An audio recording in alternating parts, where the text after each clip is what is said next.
Assalamualaikum warahmatullahi wabarakatuh. Waalaikumsalam warahmatullahi wabarakatuh. Alhamdulillah pagi ini saya diberi kesempatan untuk dapat bertemu langsung dengan ibu kita, Ibu Asnarida MPD, yang kebetulan beliau adalah wakil kurikulum di SMA Negeri 1 Kampar Timur. SMA Negeri 1 Kampar Timur. Dan kebetulan beliau juga merupakan fasilitator MGMP tingkat kabupaten.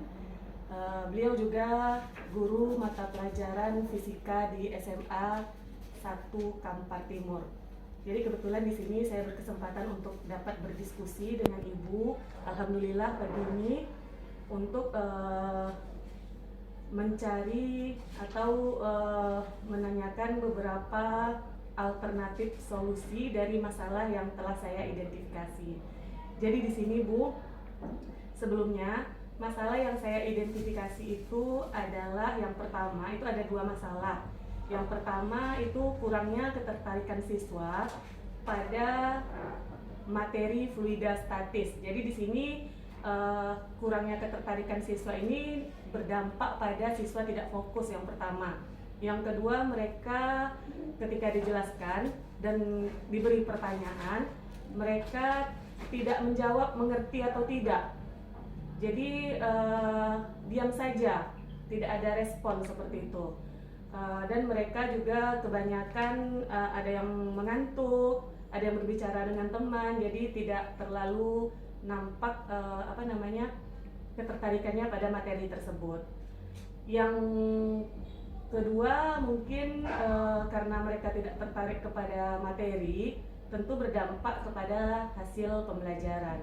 Jadi di sini untuk materi fluida statis ini hasil pembelajarannya pun menjadi rendah. Jadi saya mohon kepada Ibu untuk memberikan mungkin alternatif solusi untuk masalah yang saya hadapi. Silakan Ibu. Terima kasih. Assalamualaikum warahmatullahi wabarakatuh. Saya guru fisika SMA Negeri 1 Kampar Timur. Nama saya Bu Asnarida MPD, bidang studi fisika. Akan mencoba menjelaskan atau mencari alternatif solusi permasalahan yang ditemukan oleh Ibu Sri Darmayanti sebagai guru mata pelajaran yang ada di salah satu sekolah SMA di Kabupaten Kampar. Tadi persoalannya katanya kurangnya ketertarikan siswa pada materi fluida statis. Mungkin solusi yang bisa diambil salah satu, materi ini dikaitkan terhadap kehidupan sehari-hari. Itu yang pertama. Sehingga siswa tidak merasa bahwa ilmu itu tidak ada gunanya. Jadi dikaitkan dengan kehidupan sehari-hari. Oh, seperti apa fluida statis itu dalam kehidupan sehari-hari? Apa aplikasinya? Apa kegunaannya? Itu kita jelaskan dulu. Sehingga anak tertarik. Oh, ternyata fluida statis itu bisa digunakan dalam kehidupan. Itu yang pertama. Yang kedua, model pembelajaran kita. Model pembelajaran itu terkait atau harus koneksi dengan fluida statis. Ya, apa model yang paling bagus di situ aja kita pilih model-model pembelajaran yang berhubungan dengan fluida statis. Itu model pembelajaran yang kedua.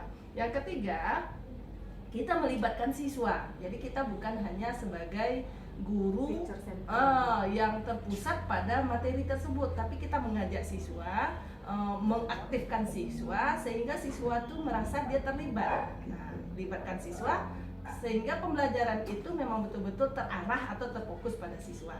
Karena mereka juga merasa terlibat di situ, tentu mereka ingin tahu jadinya karena dia dilibatkan. Nah, dengan melibatkannya tadi menggunakan model pembelajaran entah itu BBL, query, CBL, jadi gunakan seperti itu.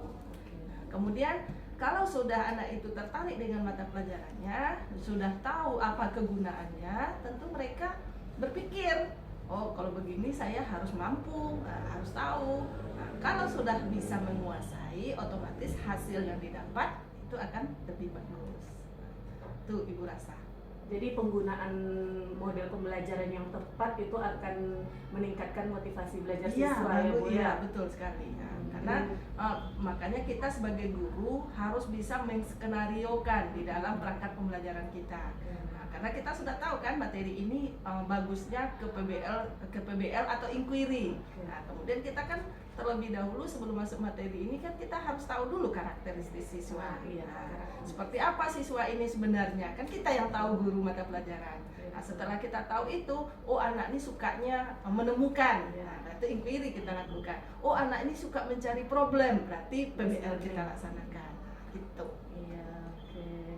Menarik sekali ya berarti ya Bu. Jadi pembelajaran yang kami lakukan mungkin selama ini terlalu monoton, terlalu kita aja yang center, kita aja jelaskan, oh ini Frida statis, ini ya rumusnya, kan gitu aja. Ini soalnya, tentu anak tuh apa ya fisika kan gitu. Jadi intinya membuat proses pembelajaran itu lebih ke student center ya Bu ya. Terpusat pada siswa. Jadi siswa itu yang menemukan, siswa itu yang mencari, siswa itu yang mengembangkan, tapi tetap kita bimbing ya Bu ya, dengan konsep-konsep yang ada sesuai dengan materi itu. Oke, jadi menurut Ibu itu kira-kira alternatif solusinya ya Bu ya.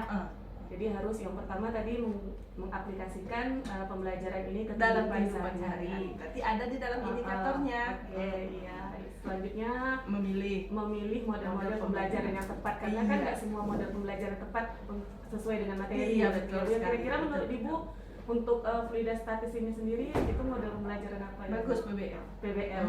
Problem.